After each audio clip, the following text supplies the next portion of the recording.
The invitation for the masquerade ball took me by surprise.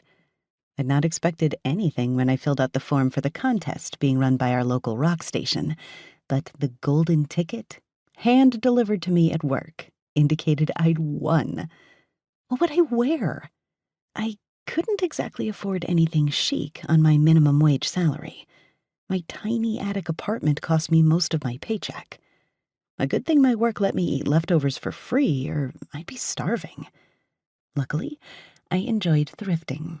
The vintage store a few blocks from my place had a lovely gown in a light rose hue, marked down due to a tear and a stain.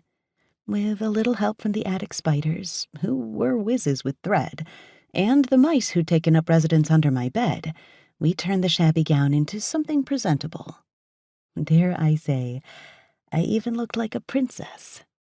So long as no one glanced under the hem to see my battered ballerina flats.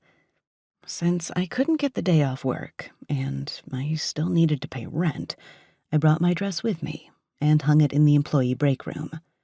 It led to questions and criticism from my coworkers. "How did you get an invite? I can't believe they're going to let you in." "It's probably because she slept with someone."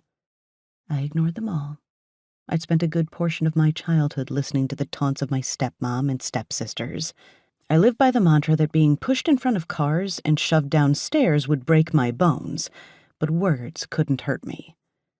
You know what did hurt? The jealousy someone exhibited at the end of my shift, which turned out to be a half-hour longer than everyone else since I got assigned kitchen cleanup when we closed at 9, an hour after the ball started. I didn't let it bother me because, after all, didn't everyone say it was good to be fashionably late? I finished putting away all the dishes and scrubbed the stovetops before heading to the break room to change. At least I wouldn't have to wait for a taxi. The hotel with the massive ballroom would only be a 10-minute walk. Only, it turned out I wouldn't be going to the ball after all. I stared in shock at my dress, ripped from the hanger and tossed to the floor, trampled and torn.